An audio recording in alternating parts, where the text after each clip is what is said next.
E quanta gente ci sta? Buonasera a tutti e bentornati a Liberamente, variazioni e scorribande qui su Radio Libertà.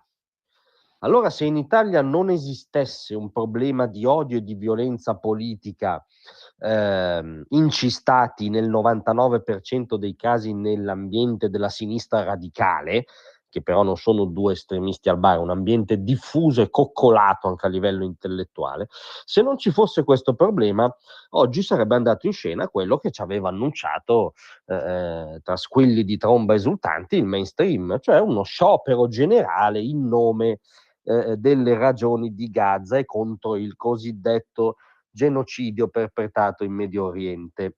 Ora, già così, diciamo, sfuggiva il nesso tra lo strumento dello sciopero generale utilizzato da sindacati che in teoria rappresentano i lavoratori italiani e quel che accade in Medio Oriente, cioè sembrava, come dire, l'ennesimo caso di scollamento tra la retorica sindacale e il lavoro e i lavoratori in carne e ossa. Ma vabbè, era una contraddizione, diciamo, nel messaggio. Ma invece oggi non è andato in scena uno sciopero generale, è andata in scena una guerriglia urbana nelle principali città d'Italia, perpetrata in nome dell'odio politico dagli squadristi rossi pro PAL. Squadristi rossi pro PAL, perché si sono viste scene di oggettiva, reiterata e incontrollata violenza politica. Milano è stato il caso più clamoroso. Alla stazione centrale è stato un vero e proprio scenario di guerriglia urbana, peraltro prolungato per ore. Questi galantuomini hanno divelto cartelli stradali, cestini, transenne con cui hanno cercato di sfondare le vetrine e le porte d'accesso della stazione centrale a più riprese.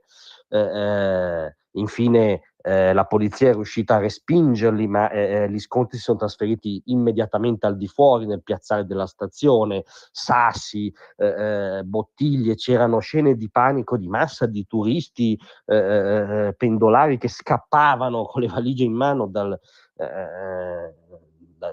vie circostanti la stazione perché terrorizzati da questa violenza squadrista pro PAL che è andata in scena a Milano, ma non solo a Milano.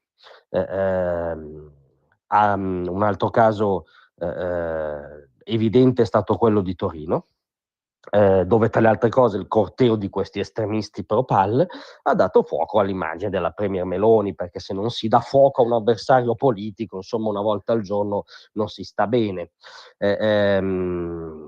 Dopodiché ci sono stati casi a Bologna, Firenze, a Marghera di autostrade bloccate, di disagi inflitti in serie a questi evidentemente orrendi sostenitori del genocidio che sono gli italiani che si dovevano recare a lavorare. A Trieste ci sono stati degli scontri pesantissimi, reiterati contro le forze dell'ordine, con questi squadristi pro PAL che tra le altre cose usavano idranti contro le forze dell'ordine. Sì, avete capito bene, loro idranti contro le forze dell'ordine.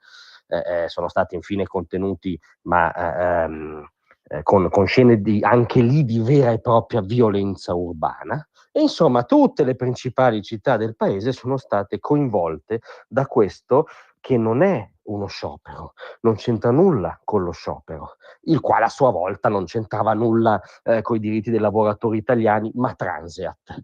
Si è vista oggi in Italia la violenza politica diffusa, l'odio politico diffuso, l'antagonismo violento diffuso di estrema sinistra, che, come dire, rispetto a cui Gaza è solo un nome, una questione di marketing, l'ultima scusa per far casino, l'ultima scusa per fare la sassaiola contro i poliziotti, l'ultima scusa per prendere biciclette, automobili di liberi cittadini e vandalizzarle, l'ultima scusa per dare vita all'unico squadrismo sopravvissuto, lo squadrismo rosso, che oggi si dichiara pro PAL. Allora, per favore, non menatecela più col fatto che non esiste l'odio politico. L'odio politico e che diventa addirittura antagonismo violento esiste, ne vediamo conferma ormai ogni giorno, sta negli ambienti della sinistra estrema e non viene mai condannato, se non viene coccolato,